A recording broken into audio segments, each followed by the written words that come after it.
নমস্কার, আমি জ্যোতিষ সম্রাট বিনয় শাস্ত্রী। আশা করি ঈশ্বরের কৃপায় আপনারা ভালোই আছেন। আজকে আমার ভিডিওর আলোচ্য বিষয় কর্কট রাশি বা লগ্ন সাপেক্ষে শুক্রের রাশি পরিবর্তন। অর্থাৎ কর্কট রাশি বা লগ্ন সাপেক্ষে একাদশপতি এবং চতুর্থপতি শুক্র সিংহ রাশি থেকে আগামী 9 তারিখে কন্যা রাশিতে পদার্পণ করবেন। এখানে শুক্রদেব নিচস্থ হবে, কিন্তু নিচস্থ মানেই কি খারাপ, নিচস্থ মানেই কি ভীতির ব্যাপার? এই ধারণাটা কিন্তু ঠিক না। অনেক নিচস্থ গ্রহ দারুণ ভালো ফল দেয়। তো যাই হোক, আমি সেই ব্যাপারে আসছি। তার আগে একটু সেই সংবাদ পুরনো বলে দিছি যে আগামী 30 তারিখে আমি আপনাদের কিছু প্রেডিকশন দেব ফ্রি অফ কস্ট। একটা করে মাত্র প্রশ্নের উত্তর। আপনাদের পুরো নাম, কোথা থেকে লিখছেন, date of birth, time of birth, place of birth, সম্ভব হলে বার্থটা দিয়ে দেবেন। আমি আমার ল্যাপটপ থেকে বের করে ক্যালকুলেশন করে আপনাদের একটা মাত্র প্রশ্নের উত্তর আমরা দেব। কমেন্ট বক্সে লিখবেন, নট হোয়াটসঅ্যাপে।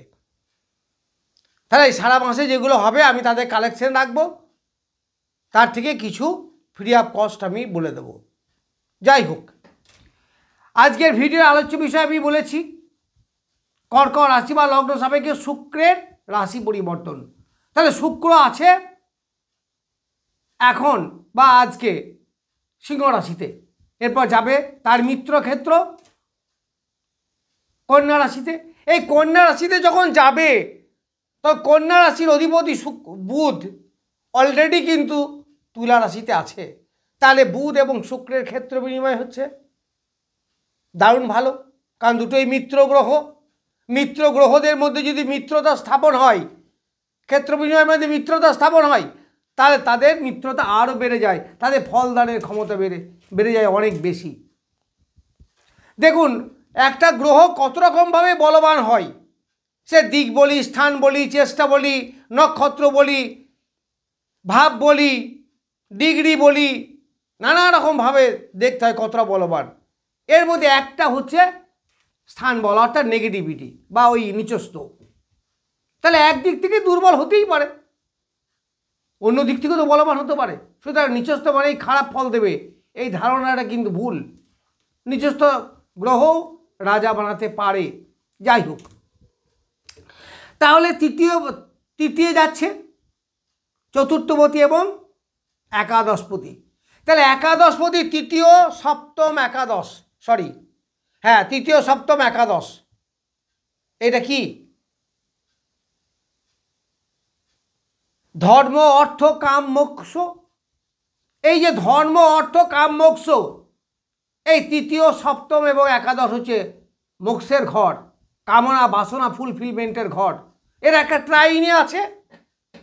এই ট্রাইন মানে কি? একজন আরেকজনকে কি করে? সাপোর্ট করে, সমর্থন করে, বল বৃদ্ধি করে, শুভ ফলদাতা করে। তাহলে সপ্তমপতি যদি একাদশে থাকে, তাহলে কামনা বাসনা চাহিদা ডিমান্ড এগুলো ফুলফিল হবে। এবার সপ্তম দিয়ে কী চাহিদা আছে আমাদের? কামনা বাসনা, সেখানে দাম্পত্য সুখ আছে লুকিয়ে, সেখানে ব্যবসা বাণিজ্য আছে লুকিয়ে, আরও অনেক কিছু আছে, আমি বেশি টপিক নিয়ে আলোচনা করব না।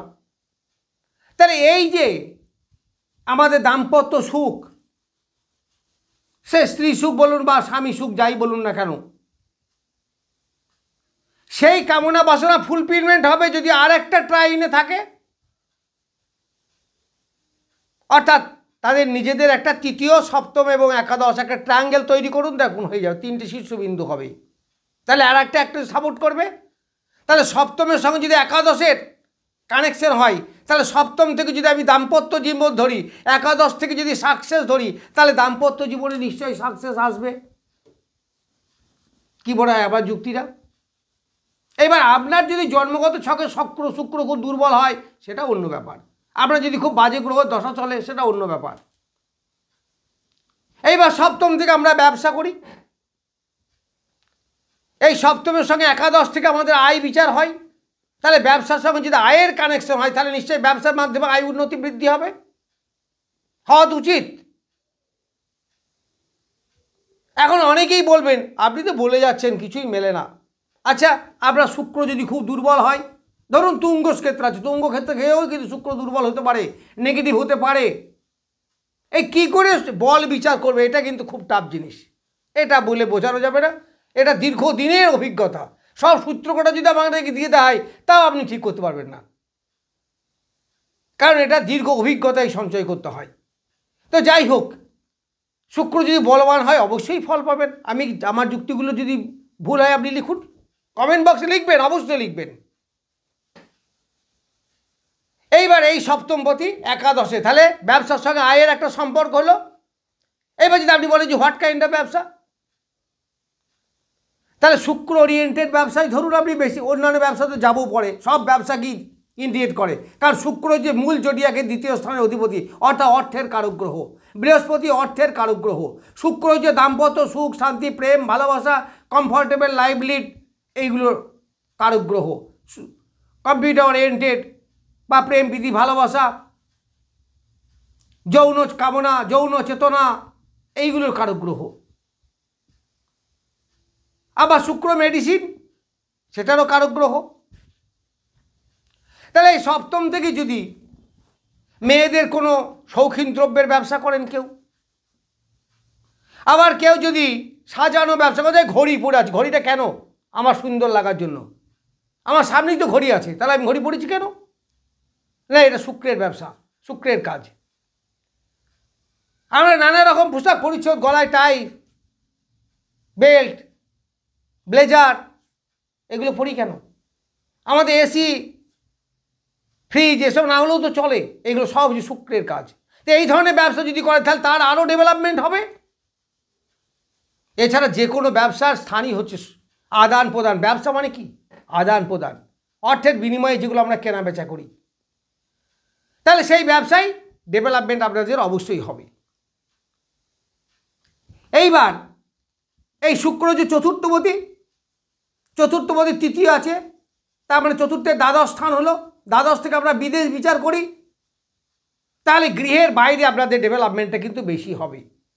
এই সময় অনেক দেখবেন গৃহ ছাড়া হবে, কেউ পরিযায়ী শ্রমিক হিসেবে বাইরে কাজ করতে যাবে, কেউ বাইরে চাকরি করতে যাবে, কেউ বাইরে পড়াশুনো করতে যাবে, এইগুলো হবে। এই তৃতীয় স্থানে থেকে শুক্র নবমে দৃষ্টি দেবে, নবমটা কিন্তু তার তুঙ্গ স্থান, তাহলে নবমের ডেভেলপমেন্ট হবে। আবার নবমে এখন শনিদেব বসে আছে, তাহলে অবশ্যই ডেভেলপমেন্ট আপনারা আসবে, কর্মের প্রতি ডেভেলপ হবে, কর্মের কারণে বিদেশ যাওয়া হবে, সেখান থেকে আপনার অর্থাগম হবে, আয় বৃদ্ধি হবে, শরীর স্বাস্থ্য, মন মানসিকতা ভালো থাকবে, এইগুলো সব আপনি পাবেন।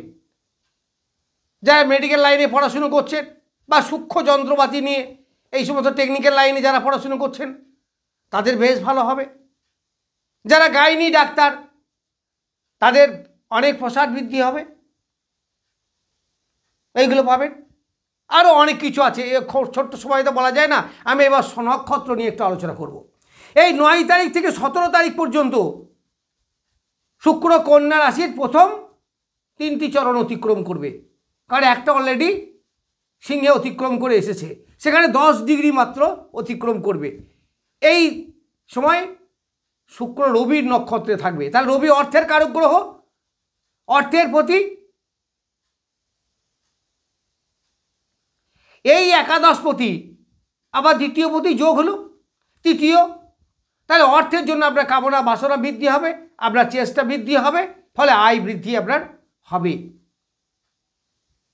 এই যে রবির নক্ষত্র, রবি দ্বিতীয়পতি, কর্কট রাশি বা লগ্ন সাপেক্ষে দ্বিতীয়পতি।